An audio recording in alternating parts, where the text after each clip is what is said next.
It was soon clear that a rescue wouldn't be easy. Though the baby hippo was only about 2 feet tall, he weighed a hefty 600 pounds and was slippery and strong, and the hippo was alarmed by all the human commotion. Angrily he broke through their nets and escaped from their ropes. Hours went by, and the anxious crowds of people who gathered to watch feared that the hippo could not be saved. Finally, with a stronger shark net, the rescuers were able to catch the hippo. A brave visitor named Owen tackled him, stopping him long enough to let others secure the net. That is why, when it came time to choose a name for the hippo, it seemed only right that he should be called Owen. At last, the rescuers towed the baby hippo toward land. When they reached the shore, a loud, joyous cheer went up from the 1,000 men, women, boys, and girls who now crowded the beach. Their happy cries could be heard almost a mile away. Wrapped in the net, Owen was hoisted into the back of a pickup truck and brought to a shady spot. The cheers could be heard almost a mile away. People weren't sure where Owen should be taken next. They called Holler Park an animal sanctuary, about 50 miles away, near the city of Mombasa. Dr. Paula Kahumbu, the manager, immediately offered Owen a place to live there. She explained that he could never be returned to the wild. Since he was still a baby, he wouldn't have learned yet how to fend for himself, and he would never be welcomed into another hippopod. He would be seen as an intruder and attacked. But they would take good care of him in Holler Park. Dr. Paula offered to drive to Malindi herself to bring Owen to his new home. Dr. Paula knew she would need help. She asked the chief animal caretaker, Stefan Tui, to come along with her. She knew that Stefan had a special way with animals. Some people said he could even talk to them. Dr. Paula and Stefan quickly set off in her small truck to Malindi. Meanwhile, ecologist Sabine Bayer got to work with others at Holler Park to prepare for Owen's arrival.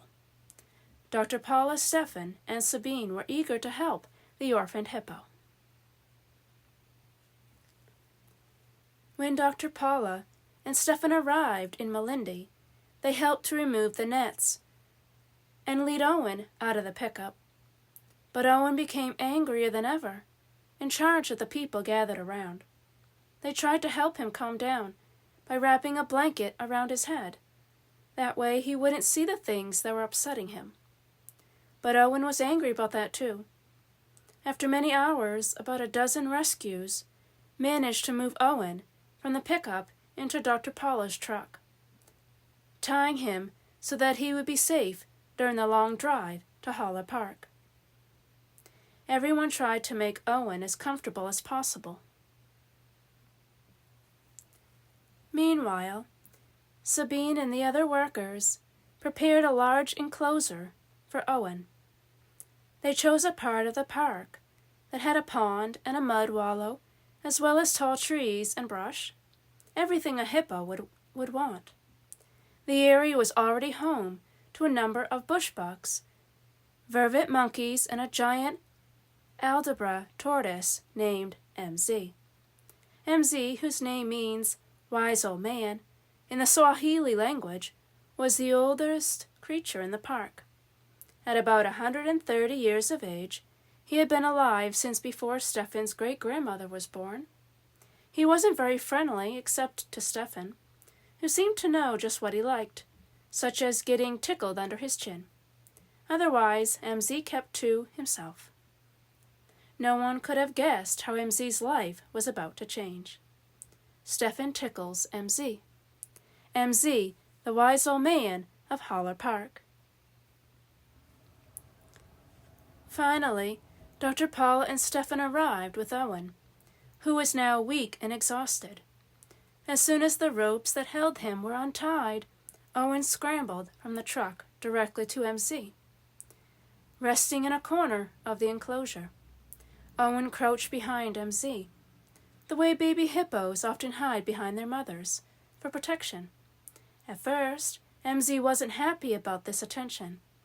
She hissed at Owen and crawled away, but Owen, who could easily keep up with the old tortoise, did not give up. Slowly, as the night went on, Mzee began to accept his new companion. When the park workers checked on them in the morning, Owen was snuggled up against Mzee, and Mzee didn't seem to mind at all. At first, Mzee crawled away, but Owen wouldn't give up.